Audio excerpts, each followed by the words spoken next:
Good evening. It's 8 o'clock in Yerushalayim. This is WebYeshiva.org, and it's time to begin our regular halacha shiur. Our topic for this evening is a Yom Tov, a Yom Tov question. Uh, Coming up is, of course, Rosh Hashanah, 2 days of Rosh Hashanah, where the halachas of Yom Tov apply, then Sukkot, and so forth and so on. And one of the principal differences between Yom Tov and Shabbos is that on Shabbos, cooking is prohibited. On Shabbos, cooking is one of the 39 prohibited labors on Shabbos. On Yom Tov, you're allowed to cook. And the technical term is ochel nefesh. Here you have it typed correctly on chat. That's the technical term, ochel nefesh. Ochel nefesh is defined by the Gemara as the use of fire, the use of heat. Nowadays we have electric heating. It really doesn't matter. Using heat for a purpose which is shaveh l'chol nefesh. You have the words spelled correctly on chat. Something which everyone does, everyone benefits from. Not literally everyone, but a common use of heat, a common use of fire is permitted on Yom Tov, including Rosh Hashanah, which is coming up. Using fire, I'm just going to say fire, but it includes electric heat. That's all of this, all other sources of heat as well. Using fire to cook with, well, that's shava l'chol nefesh. That's something which normal people do, isn't it? Uh, uh, and using heat to heat the house if it's cold, if it's a cold day outside and you want to heat the house. Back in the old days, adding fuel to the fire to make a good fire to heat the house with. That's shovel l'chol nefesh. That's something which people regularly do. They use fire to heat the house with. Now, of course, what is and what is not common in your society, what is and what is not common in my holy society, of course, can indeed vary, can change from time to time and from place to place. I'll give you an example and you'll understand how this works. This is one of many halachas which depend upon social standards. As social standards change, the halacha changes accordingly. This is one of the examples. There are other mitzvahs, there are other commandments which also change according to social standards. For example, cross-dressing. Men wearing women's clothes, women wearing men's clothes is a prohibition of the Torah, but exactly what defines a male style clothing, exactly what defines a female style of clothing, that varies from time to time and place to place. It depends upon social standards in the society you happen to be with. There are plenty of mitzvahs which depend upon social standards. On the other hand, there are plenty of mitzvahs which don't, which apply regardless of the standards of the society in which you happen to find yourself. This, in any event, is a halacha which is changed according to social standards. See, I'll give you an example. You'll understand how it works. Back in the good old days, in the beginning of the 16th century, when the Shulchan Aruch was written. Shulchan Aruch was written right in the beginning of the 16th century. Back in those days, using hot water, heating water to bathe in. I speak North American English. North American English does not distinguish between bathing and bathing. When I mean bathing, I use the North American English. If you're speaking Commonwealth English, bathing means bathing, okay? If you don't speak Commonwealth English, you have no problem understanding me.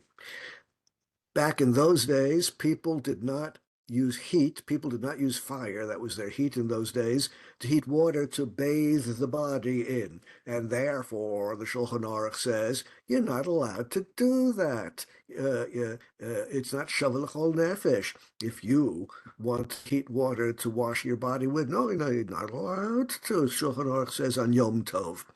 Uh, Well, this is something which, in the course of time, in different societies, can change. Nowadays, I hope you'll agree with me. Nowadays, in the society in which we live, no one would buy a house, no one would rent a flat or an apartment, no one would live in a residence unless the residence had in it facilities for hot water showering, hot water bathing.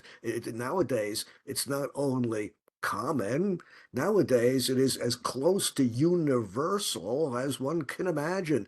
And therefore, today, the halacha changes in accord with social standards. Today, you're allowed to heat water to bathe in, to take a shower with on Yom Tov.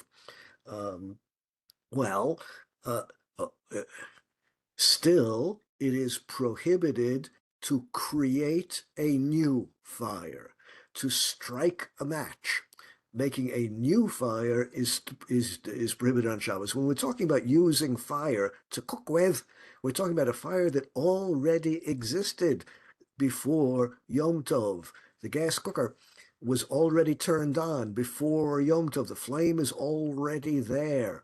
Uh, you're not allowed to create a new flame on Yom Tov. And as I'm sure you know, once the flame exists and had existed even before Yom Tov, then the flame can be transferred from one place to another.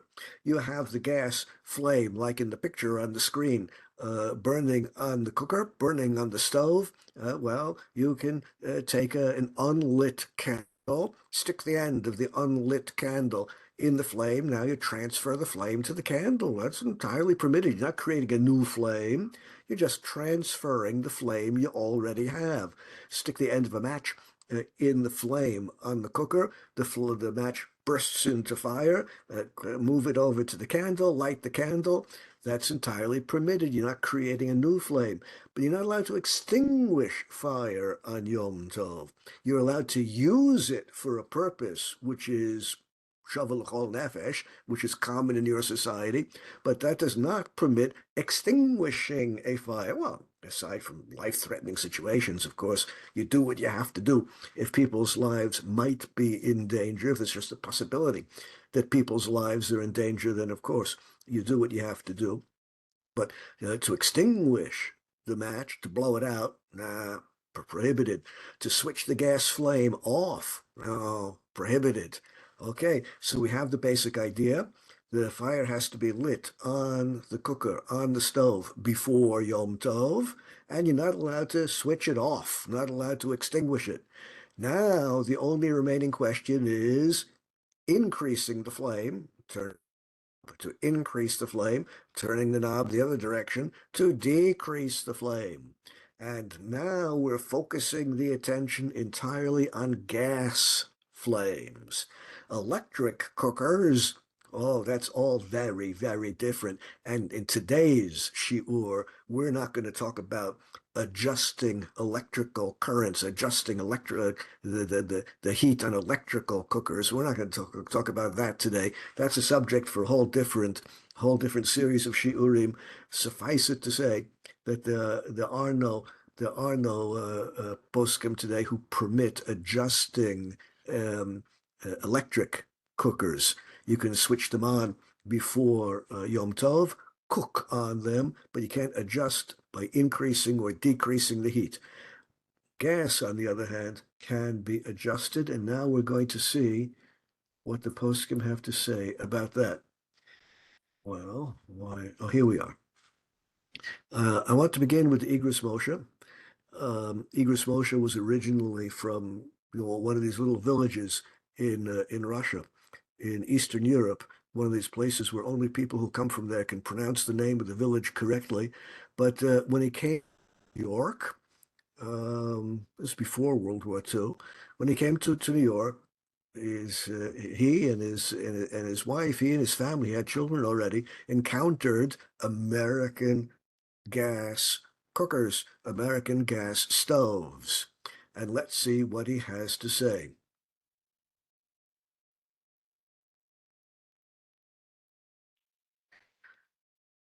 As usual, I'm not going to tell you exactly where I draw the sources from because you have it on the screen. You can look up the exact siman number in the Igros Moshe. Bidvar lachaktin e hagez, as far as reducing the flame, lowering the flame on Yom Tov is concerned, im adif mimachabel lagamre, is that any better than extinguishing it altogether?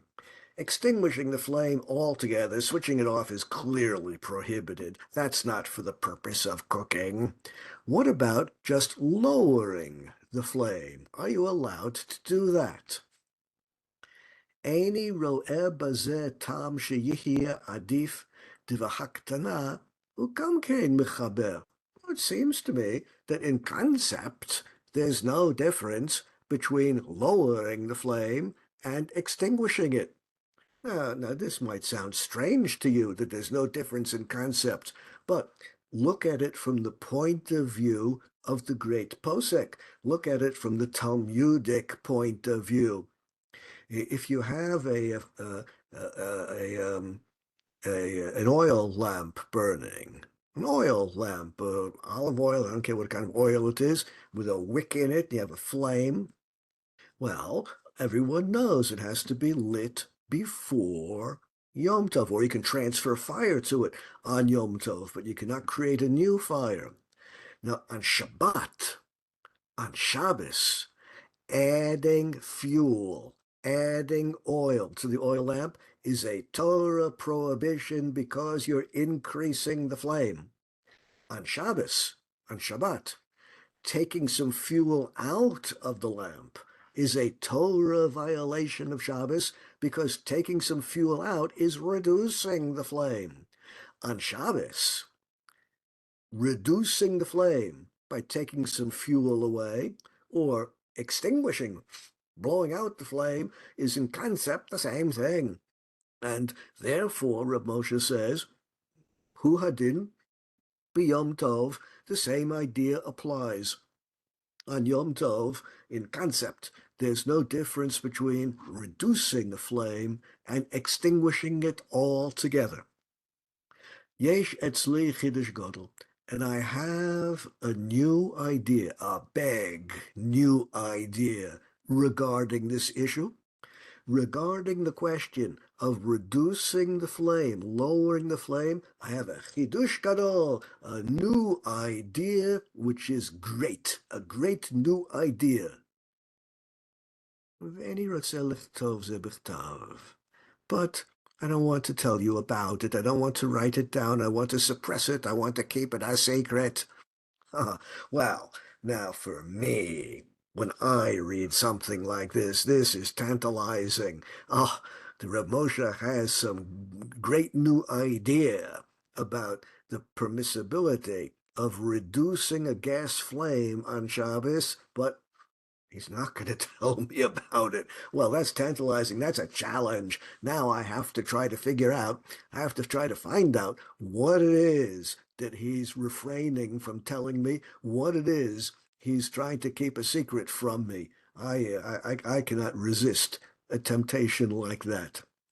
Let's go one step further. Here's another tshuva a few pages later in the same volume of the works of the Igros Moshe, Rav Moshe Feinstein. Bidvar lachakt et ha'esh b'Yom Tov. As far as reducing the flame on Yom Tov is concerned, hine, behold, kishetzarich lahaktin et ha'esh, kidei shelo yisaref, v'lo yitkalel hatavshil shebekdera. If the reason you are lowering the flame, if the reason you are reducing the heat is so that the food will not burn in the pot, so that the food will not be ruined in the pot, mutter, that's permissible, that's okay. If you're allowed to increase the flame for the benefit of cooking, you are equally allowed to reduce the flame for the benefit of cooking. Benefit of cooking means it's better for the food. The food won't burn. The food won't get ruined. Huh. If you're lowering the flame for the benefit of cooking, that's mutter. That's fine. Now I'm really mystified. Now I'm really, well, he's just told me flat out, mutter, that's permissible. Then what on earth is the big secret he had in the previous tshuva? Has he just decided now to blurt out? Has he decided to reveal his big secret? Is that all it was? I don't know. I don't know. Let's continue to investigate. Afim yachol haniach ha'esh zeh hagadol. Even if you have several flames burning on your stove, even if you have several flames burning on your cooker at different levels, you have a high flame, low flame, a medium flame, all burning on your cooker, and at the moment the food is on the hot flame, the high flame, even though you have another lower flame, you could move the pot over. Well, or even if you could light another smaller flame, transfer fire with a candle or something, transfer fire to another flame, another burner on your cooker and get a lower flame, even though you could do that, nonetheless, Yachol Haktin Eish Zel V'lo Hadlik Ner Acher Eish Acher. You don't have to transfer the pot to another location with a lower flame. Just feel free to turn the knob and lower the flame on the pot at hand. Just like you can increase the flame for the benefit of the cooking, equally, you can reduce the flame for the benefit of cooking. As long as what you're doing is for the needs of the food, for the benefit of the food, there's no difference between increasing and decreasing the flame. Kevan shegam kibui mutter, since you're allowed to increase the flame. And indeed, since the Gemara says you're allowed to extinguish the flame for the benefit of the cooking, well, of course you can reduce it. Now, what is he referring to when he says the Gemara permits extinguishing the flame for the benefit of cooking? Back in the good old days, when all was right with the world, and every individual household would prepare its own smoked meat, its own smoked sausage. Well, your own smoked fish, smoked cheese. How did it work in the good old days when all was right with the world? You took your fish or your meat or your cheese or whatever it is you wanted to smoke, and you would hang it in the chimney. And the fire in your fireplace, the smoke would rise in your chimney and smoke the food. That's how they use it. Nowadays, you just go to the store and you buy smoked sausage, you buy smoked meat, you buy smoked whatever it is. But no, in the good old days, the balabusta, the housewife, of course, smoked her own stuff just by hanging the food in the chimney. And the Gemara says, it's Gemara in Tractate Beitza, speaks about the situation. You have the food in the chimney smoking, and it's going to burn. It's going to get too smoky, too much. Well, what you can do is just extinguish the fire in the fireplace. Get a bucket of water, extinguish the fire in the fireplace to save the food which is in the chimney. As long as what you're doing is litzorech, for the benefit of the food, that's okay. On the other hand, l'haktin shelo letzorach habishul. If you're reducing the flame for any other reason, not for the benefit of the food, Ushum have said, guys, just because you want to save some money and you don't want to burn so much gas, hukamo kibu gas legamre, that's clearly prohibited because it's not for the benefit of the food. The im kibu legamre asa gamze asa. That's usser. Increasing, bottom line, increasing, decreasing the heat for the benefit of the food is fine. Yeah, and as you point out, of course, you have milk and fleischig, meat and milk problems if you smoke cheese and meat in the same chimney. Well, um, yeah, you need two chimneys for that purpose. Rich people, of course, didn't have two chimneys, but on the other hand, we're talking about a society where they did not have refrigerators either, and therefore cheese was not commonly consumed in these societies back in the societies where people were smoking their own meat. Eating milchik was a very unusual thing. People would have milk. You could milk the cow and have fresh milk, which would last a day or two without refrigeration. But the cheese was not a common part of the diet, and indeed, immigrants to Israel back in the 1950s, 1960s, into the 1970s, who came to Israel from little villages in Eastern Europe, from little villages in Iraq, from little villages in Lithuania, from little villages in Morocco. The immigrants who came to Israel from places where there was no electricity and obviously no refrigeration, they were not accustomed to eating anything milchik at all besides milk. Uh, Milk and back in the villages where they came from, they didn't even have milk utensils. They had no need for them. And it's only the next generation, which was born and grew up in Israel, learned to eat milchik stuff when they were in the army. Typically, it's only they who began having two sets of utensils, one for milk and one for meat. It's in general, not necessary if you live in a pre-modern society where you don't have refrigeration, so you have little use for anything milchik. Uh, let's understand what we have. As far as reducing heat for safety, well, if someone's life is in danger, if it's a threat to life, well, you have to do what you have to do for threats to life. But here we cannot determine. Here we cannot decide where out there in every situation there is or is not a threat to life. Let's go one step further. Here's another tshuva of the Igros Moshe, where he returns to the same issue. Um, I put the dates on the various chuvas, and you'll notice we're getting close to the end of his life. He passed away in 1986, and you'll notice these chuvas are getting closer to the end of his life. איני רוצה להשיב בכתב בדבר סקירת הגז בשבס. Ho, ho, ho, ho. Now he's beginning to reveal what it is he doesn't want to talk about. Up till now, he's been happy to teach us. You can increase the flame, you can decrease the flame as long as it's for the purpose of cooking. Now he's being quite specific about what he wants to keep secret, turning the gas flame off altogether. Not going to talk about that in public. That's a secret, which I'm going to keep. Reducing the flame for the purpose of cooking, that's fine.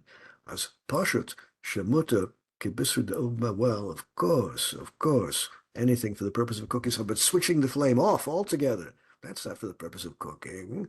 Must be some other reason why you're doing it, and I'm not going to talk about that. Well, now my interest, the level of my interest is rising very quickly. I have to find out. I'm driven to find out what his secret is. Let's begin with the beginning. Well, let's begin with the Shulchan Aruch. That's a good place to begin. This is what the Shulchan Aruch has to say on the issue. Yeah, I also had an ice box. The big block of ice had to be lifted up to the apartment by ropes. Here's what the Shulchan Aruch has to say. These are the words of the Shulchan Aruch. Asur lechabot dleika b'Yom Tov. If the house is burning on Shabbos, house is burning down on Shabbos, it is prohibited to extinguish the fire. You can't extinguish the fire which is burning down your house. Afilu imro el beito nisraf. You see your house burning down, you cannot put the fire out, prohibited, because it's not for the purpose of cooking.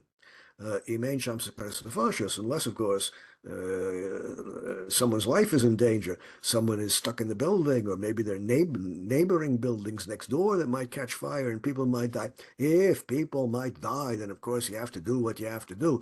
But if it's perfectly clear that no one's life is in danger, all you can do when your house is burning down on Yom Tov, or if your house is burning down, chas v'shalom, heaven forbid, on Shabbos is the same din, you can stand on the sidewalk, watch the house burn down, and call out, burn, baby, burn. That's all you can do. Ein machabin habakat, if you have a piece of wood which is glowing red, red hot, coal, you're not allowed to extinguish it.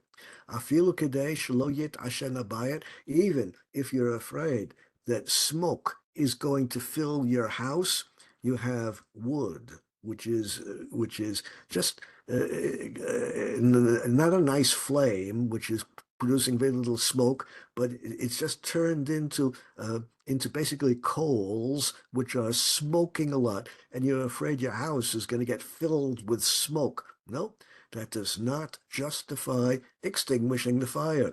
Okadei l'shamesh mitato, if husband and wife are very modest and they don't want to engage in marital intimacy while the candles are burning in the bedroom, you're not allowed to extinguish the candles for the purpose of darkness, because husband and wife prefer intimacy in the dark. Well, it's not for the purpose of cooking. The Shulchan Aruch says flat out, you're not allowed to extinguish a flame, even if your house is burning down, even if you're afraid your house is going to get full of smoke. These are not purposes for the benefit of the cooking. Prohibited. Yesh Omrim, and the Ramah, the Ashkenaz authority, adds, Dafka im efshar lahatzil hakadera below kibui.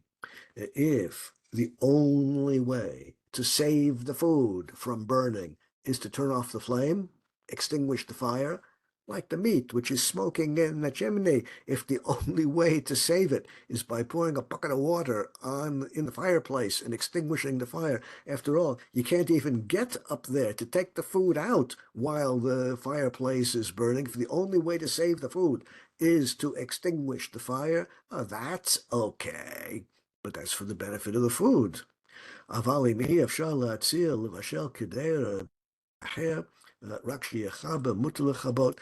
only leniency for pouring a bucket of water on the fire and extinguishing it is to save the food, which is up in the chimney. No, that's not going to happen in ordinary cases. And similarly, if your house is on fire, if your house burns down and you won't have a place to eat, you won't be able to eat your meal. The only place you have to eat is in your house. Well, if you want to extinguish the fire so that you will have a place to eat, or if the house is burning down and that's all the food you have is in the house and all the food you have is going to be burned up with your house, you're allowed to extinguish the fire to save the food which you need to eat. But if it's not a question of saving the food, then you're not allowed to extinguish a fire. Im yesh lo bayit aher lechol sham. If you have some other place you could eat, the neighbors will invite you. Well, then you don't need to extinguish the fire in your house. You can go eat somewhere else. Uh, According to Shulchan Aruch, it seems perfectly clear. The Shulchan Aruch seems to be emphasizing the prohibition of extinguishing a fire for any other purpose except for the benefit of the food, or if, heaven forbid, chas v'shalom, people's lives are in danger. Let's go one step further and see a tshuva of the Igros Moshe. And you notice the date. Now we're getting very close to the end of his life. The tshuva has to do with reducing the flame on Yom Tov. Hine bezo שהוקשה מהדקת מגן אברהם, אבל אי אפשר לומר כן, דאין טעם להחמיר ביותר ממבעיר. He returns to the same idea. He's repeated so many times in the past, and we've heard this melody so many times in the past. Increasing the flame, decreasing the flame is all the same. Only one question is important. Are you doing it for the benefit of the food? If yes, increase, decrease for whatever will benefit the cooking. If no, if it's not for the benefit of the cooking, if it's for any other reason, simply prohibited. Prohibited to increase, prohibited to decrease. Well, travaihu mutar b'yom tov. Increasing and decreasing are equally permitted for the benefit of the food. This is a melody to which he returns over and over again. Now, I have to get to, where is it? Here we go. Now, his opinion, which I've emphasized strongly, his opinion, which is immensely influential, he was, after all, the greatest of the Rabbanim in North America in the 20th century, and so many community rabbis in North America, throughout the English-speaking world, especially throughout the English-speaking world, so many community rabbis were his disciples, were his Talmidim. So, of course, the ideas we've seen so far in the Igros Moshe are extremely widespread in Jewish communities in their application. Let's take a look at Sefer Shmirat Shabbat Kilchata, which I'm quite sure is the single most popular handbook of the rules and regulations of Shabbos, written by Rav Yehoshua Neuwirth. And I'm quoting now from the third edition. If you look up the chapter and paragraph number, the paragraph numbers changed from one edition to another. The paragraph number I give here is in the third edition. Mutar lahanmich b'yom tov et alahava shel kirei gaz. It's permitted on Yom Tov to reduce the flame on a gas cooker. כאשר אין לו אש אחרת ואינו יכול להדליק להבה אחרת. You're allowed to reduce the flame if you don't have another flame available. If you have a high flame and a low flame, well, you're not allowed to lower the high flame. You just move the pot to the lower flame. Here you'll notice that he's a little bit stricter than the Igros Moshe. Igros Moshe, in all cases, permitted increasing or decreasing the flame for the purpose of cooking. He says that you're allowed to increase or decrease for the purpose of cooking if you don't have another flame readily available. That's a little bit stricter. Stricter than the Igros Moshe. About asur lahanmich, and it's totally prohibited. And here he disagrees a lot with everything we've seen in the Igros Moshe. It's totally prohibited to reduce the flame. Increasing fire on Yom Tov for the benefit of cooking is fine, but lahanmich, to decrease the flame, no room for leniency there. If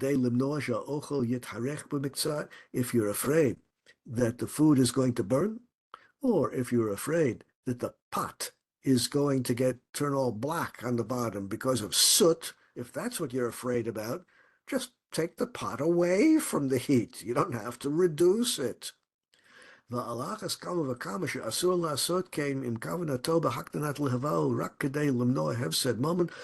the more so is it prohibited to lower the flame if your concern, if your purpose, if your intention is just to save money.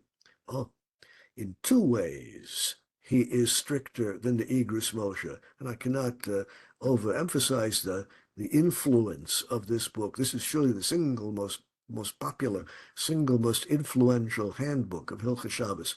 His two strict approaches are increasing the flame, or decreasing the flame is possible increasing or decreasing, two different things. They're both possible only if you don't have another flame available at the proper degree of heat. You can increase the temperature, you can increase the heat only for the purpose of cooking. If afterwards you're going to want to reduce the heat so that the food will not burn or the liquid will not evaporate, or if you're afraid that a pressure cooker is going to explode, well, these are reasons which, according to Igros Moshe, justify reducing the flame, and he's willing to accept that. Bottom line, the approach of the Igros Moshe is broadly, but not universally accepted. Most poskim are following the advice of the Igros Moshe, increasing, decreasing the flame for the purpose of heat, but this does not permit extinguishing the flame, because if that's what you want to do, just move the pot to someplace else. That's all you have to do. Now we have to come to other opinions. What do other great rabbis have to say about this? I've chosen the approach of the Tselem Arav, originally from Salem in the Hungarian cultural sphere in Eastern Europe. After the Holocaust, he ended up in New York, and he was, his name was Rav Greenwald, one of the leaders of Ashkenaz Jewish communities in New York. He was a Hasidic, of Hasidic orientation. Let's see what he has to say about this. What he has to say about this. And I had difficulty finding a copy of this book. Nowadays you get everything on Otzer Hochman. Nowadays everything is available digitalized. But back in the olden days when I was much younger, digitalized versions of books, of course, didn't exist yet. The internet didn't even exist in those days. You needed the actual book. And back in those days, I'm talking about the 1970s, 1980s, I spent a lot of time working in the Library of Congress in Washington. The Library of Congress in Washington is a phenomenal, absolutely phenomenal library, specializing, of course, in law. And since the collection of the Library of Congress specializes in law, it's the Library of Congress after all, since they specialize in law, they of course are quite careful to acquire every sefer, every book published which touches upon halacha. Their collection of halacha, Jewish law books is absolutely immense. Back in those days, they had close to 7 million books in their Hebrew collection. It's probably grown a lot since then. And the Rav Greenwald, the author of the Sefer we're about to look at, the name of his great volume of She'ot and Shuvot is Arugas Abosim. And I wanted to look up something in the Arugas Abosim, and back in those days, we had a card catalog. All the books were cataloged on little paper cards, which were in drawers. And I found the catalog card for the Arugas Abosim for his book, and had a shelf number, and it was a shelf number which I was unfamiliar with. I pretty well knew where the shelf numbers were as far as Hebrew books are concerned, but this was a Hebrew book. This was a shelf number which I was unfamiliar with. I took the card, the drawer with the card, to the librarian, and I asked the librarian, "Where is this shelf? Where do I find this book?"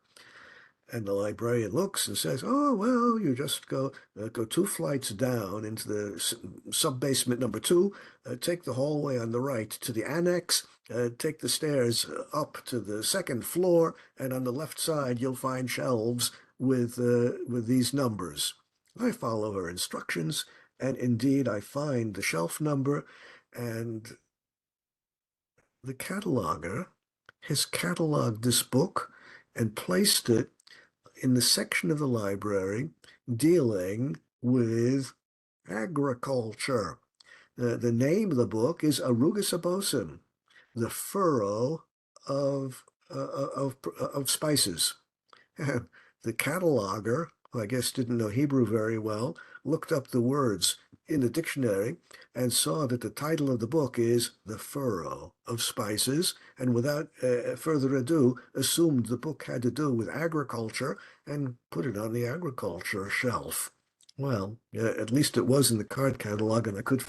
Let's see what the Arugas Abosim has to say, because he has more to teach us about keeping secrets, keeping halacha secret, and revealing halacha. Let's see what he has to say about these secrets. I was asked whether you're allowed to extinguish the gas range, the gas cooker, the gas stove. I was asked whether you're allowed to extinguish the gas on Yom Tov, finished cooking all the food you need. Answer. Nidon didan, as far as this subject is concerned, lo shayach kibui klal, derak hagaz. If you turn off the gas, you turn the knob, closing the flow of gas to the flame, you are not extinguishing anything. People say that you're extinguishing the gas flame, but that's not actually what is happening. After all, it's just avir, it's just gas. He hadoleket, and it's the gas which is burning in the flame, and even though there's no wick, the gas burns by itself, even without a wick. Kol rega v'rega dolek moment by moment, new gas, fresh gas is fed into the flame, and every moment it's new gas which is burning, new molecules, unlike a wood flame, unlike a wood fire, where it's the same piece of wood which is burning for a long period of time. In a gas cooker, the gas is always new molecules of gas are being burned. Lo shayach lomar deniskaba oso gas. When you turn off the gas flame, you're not actually extinguishing anything. You're just closing the flow of new gas into the flame. You are simply depriving the flame of more fuel. You're not allowing fresh fuel to flow into the flame. That's all you're doing. That's very different from extinguishing a fire. If you have a wood fire and you pour on it water, that's extinguishing. But if you merely deprive the flame of fresh fuel, no problem at all. For example, if you have a wooden flame burning, a wooden cooker, back in the old days, cookers burned wood, no one ever said that all day long on Yom Tov you have to keep feeding fresh wood into the fire.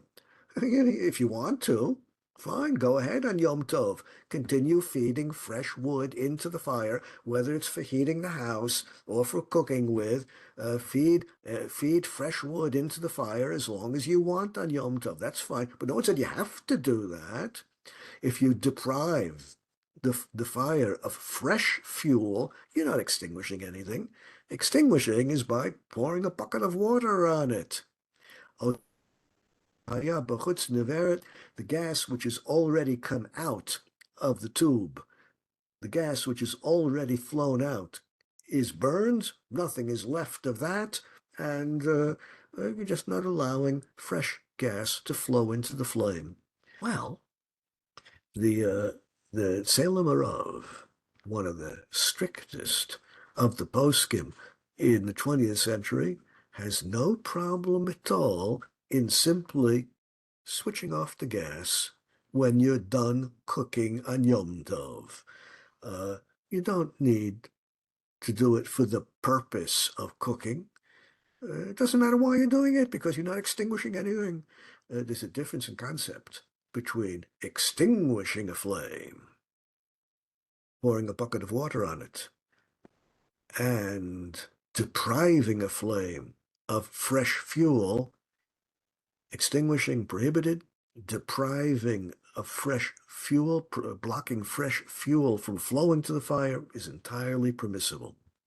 Now, the editor, I don't know who edited the Sefer, but the editor added a note at the bottom of the page.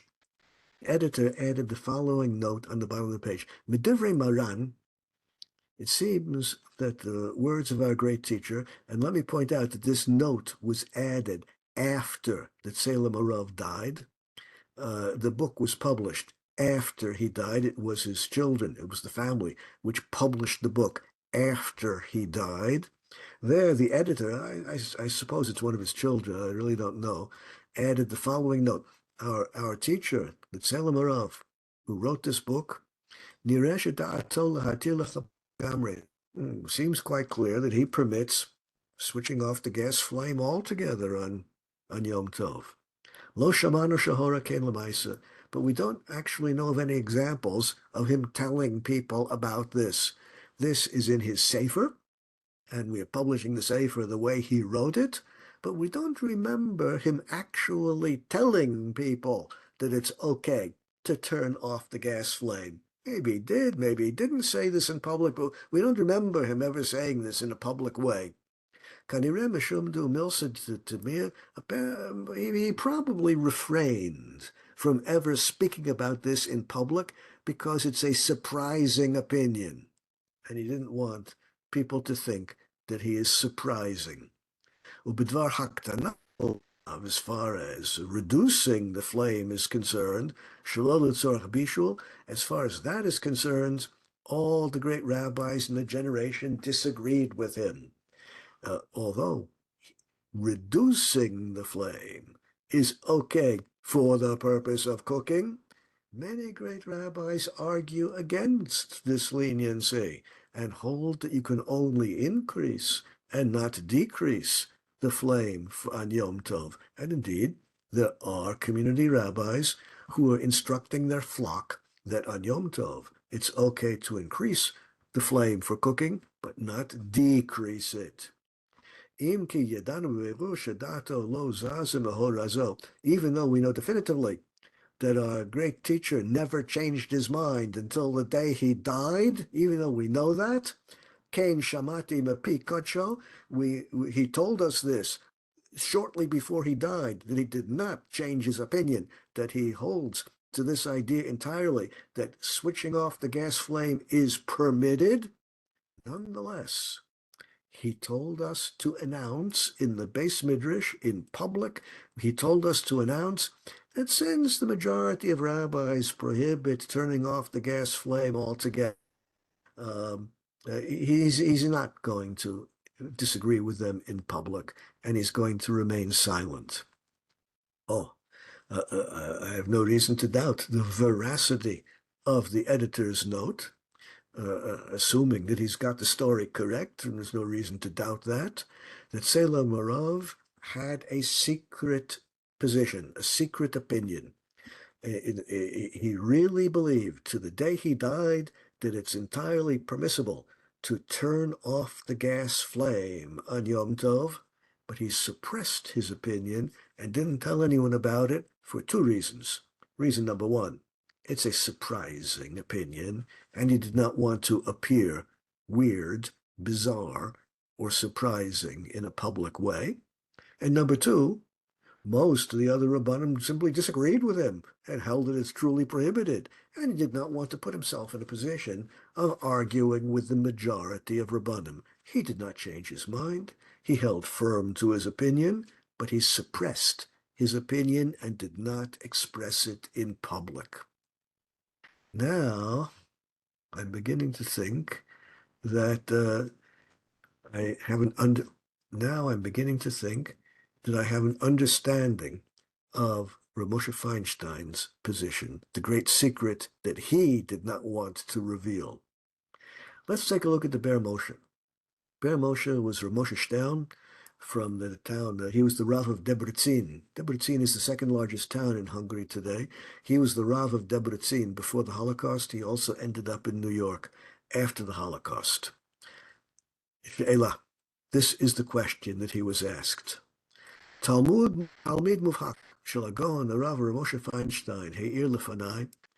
The leading disciple, or one of the leading disciples of Rav Moshe Feinstein, came to me and explained to me as follows. L'davar boror sha'Hagon matir afilu lechatchila l'skor ha'esh shel hagaz b'Yom Tov. The Talmud of Rav Moshe Feinstein told me that it's perfectly clear that his teacher, Rav Moshe Feinstein, permitted turning off the gas on Yom Tov. That was the secret opinion that he didn't want to write about in public. Afilu eino letzorach ochel nefesh, even if it's not at all for the benefit of cooking. Da'ato shibui, Rav Moshe Feinstein held, this is not an act of extinguishing because you're not actually extinguishing the gas flame. You're just stopping the flow of gas through the pipe. Al yedei zeh ein od eish, and the fire stops. It turns out that according to the Talmud, according to the student of Rav Moshe Feinstein agreed entirely with the Tzelem Harav. Or the Tzelem Harav agreed entirely with Rav Moshe Feinstein. They agreed with each other that there's a difference in concept between the prohibition of extinguishing a fire on Yom Tov, pouring a bucket of water on the fire, prohibited, as opposed to depriving the flame of more fuel. No one said you have to continually feed more fuel to the flame. Stop feeding more flame. Stop feeding more fuel to the flame, and the flame will go out. That's okay on Yom Tov. That's the secret, which he did not want to expose in public. Well, this was his opinion. That's what the Talmud had to say. The Ber Moshe, when he heard this, responded as follows. Bivadai ta'amo b'shum shekol kibui gaz eno ela grama. Moshe Feinstein must have held that turning off the gas flame is some kind of indirect extinguishing. But none of the other rabbis agree with him. Of course, we cannot accept this leniency of the Tzelem Harav. Of course, we cannot accept this leniency of Rav Moshe Feinstein, the leniency which they themselves did not want to publish in a public way. Kemat eineni ma'amin shepasak Hagon, Rav Moshe Feinstein said, I find it hard to believe. It's incredible. In fact, I don't believe that Rav Moshe actually paskins this leniency. Hashomea shama v'ta'ah, it must be that the Talmud misunderstood what Rav Moshe was talking about. Rav Moshe must have been speaking in some theoretical way about what one might explain, one might think, but he surely could not have accepted this halacha l'maisa. Bivadai asua chalila lakel. Heaven forbid that anyone be lenient and turn off the gas flame on Shabbos. Now we have a clear machloket, a clear disagreement amongst the poskim. The Ber Moshe and most of the poskim explicitly prohibit turning off the gas flame on Shabbos. The minority of poskim, and they happen to be two poskim of immense significance, immense weight, and immense influence, the Tzelem Harav on the Hasidic side, the Igros Moshe on the Yeshiva side, two great Rabbanim held that it's entirely permissible to turn off the gas flame on Yom Tov, but they were not willing to say so in public. Now, as I mentioned earlier, a huge number of community rabbis today are disciples of Rav Moshe Feinstein, and many of them are instructing their communities, just like they learned from their teacher, Rav Moshe Feinstein, that it is permissible to switch off the gas flame on Shabbos. Therefore, there are many communities which have embraced this leniency of turning off the gas flame because their rabbis were students of Rav Moshe Feinstein.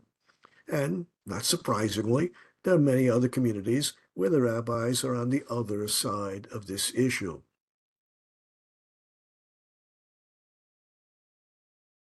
Yeah, the idea that burning has to do with oxygen, the oxygen molecules combining with the gas molecules. This is a modern scientific idea which was not understood until the Renaissance times.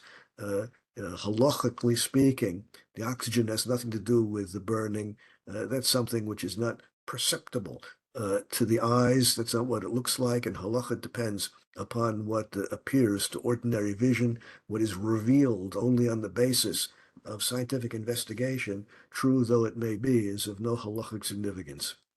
Let's go one step further. Rav Simon, who is today a Rosh Yeshiva in Yeshiva University in New York, wrote as follows. Shamati me'agon Rav Avram Ort. Rav Avram Ort, one of the disciples of Rav Moshe Feinstein, told me, Shu Shama, Me'agon Rav Moshe Feinstein, he heard from his teacher that turning off the gas is not a violation of extinguishing the flame. Hera Hagon Rav Moshe Feinstein Shebiyado Achat Kos Kaveh. Rav Moshe Feinstein showed Rabbi Ort a cup of coffee. He held a cup of coffee in his hand. In the other hand, Rav Moshe Feinstein had a cup of milk. Rav Moshe Feinstein poured some of the milk into the cup of coffee and said, "This is how the gas flame works. As long as you're pouring milk into the coffee, it flows. When you stop pouring the milk into the coffee, it stops. That's the way the gas cooker works. And no one ever said that you're obligated to continually feed more fuel to the flame. It is simply permissible to extinguish the flame, turn the flame off. Halachically speaking, that's not called extinguishing. So here we have more evidence from another Talmud, another disciple of the Igros Moshe, permitting turning off the flame. Finally, a grandson of Rav Moshe Feinstein, Rav Mordechai Tendler, wrote this Sefer, Masoras Moshe. It's a multi-volume. It's all shelf full of svarim. After all, the disciples of Rav Moshe Feinstein, and he had many students, including this grandson, Rav Mordechai Tendler, who wrote the book we're about to quote from, his Talmidim heard thousands and thousands of opinions from the mouth of Rav Moshe Feinstein, thousands of opinions which never found their way into the set of Rav Moshe Feinstein's published works. And therefore, Rav Mordechai Tendler, the grandson, set about collecting all of these opinions, which he and the other students of Rav Moshe Feinstein heard orally, and he organized them and published them in this series of books. Hare muvan l'kol shekibui malacha yoter kala. The prohibition of extinguishing fire on Yom Tov is less severe than all the other prohibitions, and that's true on Shabbos as well. After all, extinguishing a fire on Shabbos, which is far more serious, is a Torah prohibition only if you're going to need the coals which are left over after extinguishing. If you have no need for the coal which is left over after extinguishing a fire on Shabbos, it's only a rabbinic prohibition on Shabbos. Extinguishing even on Shabbos is more lenient. מצד השכל מסתבר שאם יש אפשרות לעשות אחת משתי מלאכות, and therefore, given a choice between two ways of proceeding, turning the flame off or lighting another flame which is going to be lower, lighting another flame which is going to be lower is more severe than extinguishing the fire. Bottom line, we have still another testimony that Rav Moshe Feinstein held like that Salem Arav, or that Salem Arav held, like Ramosha Feinstein, permissible to extinguish flames on gas flames on Yom Tov.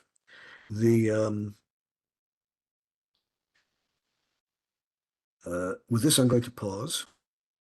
Next week, in this time slot, I'm going to be speaking about the rules and regulations governing medical therapy, going to the doctor, going to the dentist, or doing medical therapy at home on Chol HaMoed, on the intermediary days of Sukkot. That'll be for next week. Until then, I wish you a good week, and you're welcome, and a safe week, and eventually a Shabbat Shalom. I look Thank forward you, to seeing you Rabbi. all again next week. You're welcome. You're welcome. Stay My safe. pleasure. Okay, Thank you bye-bye. very too. much. Thank you. Shalom, shalom. Very You're welcome. informative. Very informative. Thank you. Have a good week. Thank you very much. You're welcome.